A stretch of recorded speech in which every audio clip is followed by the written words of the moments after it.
I've never been that great at cooking. I mean, I can follow a recipe, but that's not saying much. As we begin to produce more with our garden, though, I've realized that having a bunch of fresh fruits and vegetables doesn't do a lot of good if you don't know what to do with them. Luckily, Kiyomi is an excellent cook, but unfortunately, she doesn't have much experience with stuff that isn't commonly found in Japan. Like hot peppers, for instance. She doesn't eat spicy food at all, so if I want to eat these things, it's up to me to figure out how to prepare them.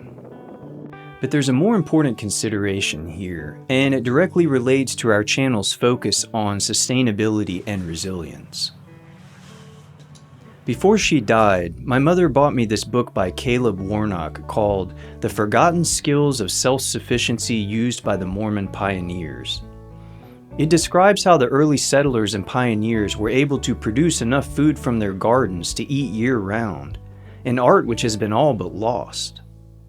Part of that involved preserving and storing some of the harvest in order to bridge the so-called hunger gap, which is the period between late winter and the following spring when the garden is unproductive. With that in mind, I grew some jalapeno peppers this year in the hope of experimenting with some rudimentary preservation. Since I only had 7 plants, I decided to start with quick pickling because the number of peppers I had didn't necessitate the longer-term storage you can get from sealing the jars in a water bath.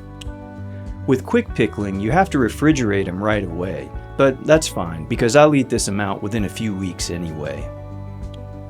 I also wanted to try making some hot sauce with the jalapeños that had already turned red, because I think those tend to get mushy when you pickle them. Looking around, I found some easy recipes on the Geek website, so I ended up following those. I'll put links to them in the description.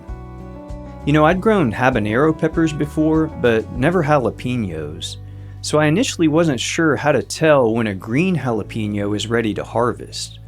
But I think the key is when they develop these lines or striations on them, which is known as corking.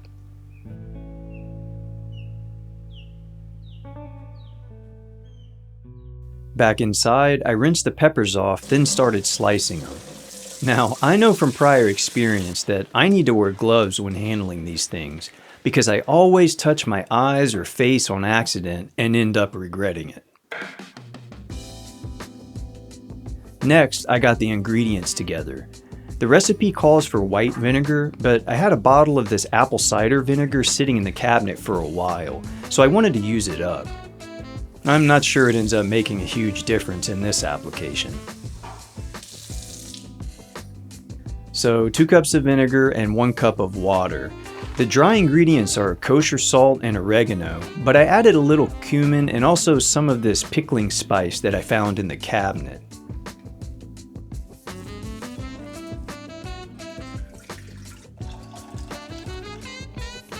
While all that was heating up in the pot, I minced some garlic, then used tongs to put it and the sliced peppers in the jar.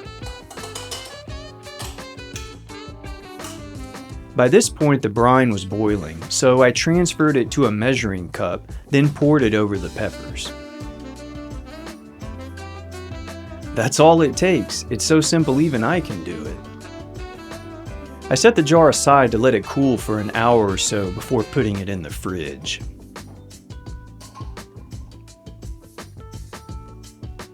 Next, I wanted to make some hot sauce with these ripe jalapeños that had turned red. The Pepper Geek recipe warns not to cut them up before cooking them, but I needed to collect the seeds from them for growing next year's crop, so I didn't have much of a choice.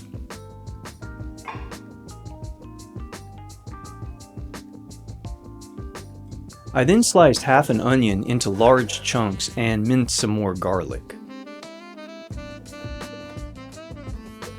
All that went in the cast iron skillet for about 5 minutes. And it's at this point that you learn why they say not to cut the peppers up first. It's basically like pepper spraying yourself because the capsaicin volatilizes and gets in your lungs. But hey, I'll suffer through it to ensure that we have seeds for next year. I then put 1 cup of water in a pot and transferred the roasted peppers and onions into it, simmering for an additional 5 minutes. While that was going on, I cut up some cilantro and prepared the cumin, salt, and sugar, as well as 2/3 of a cup of white vinegar.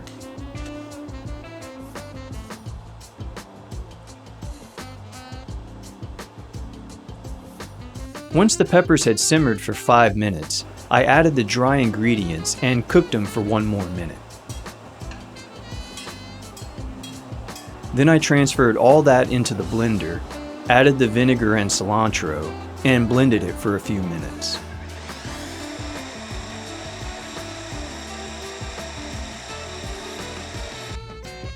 Finally, I transferred the hot sauce into some small jars.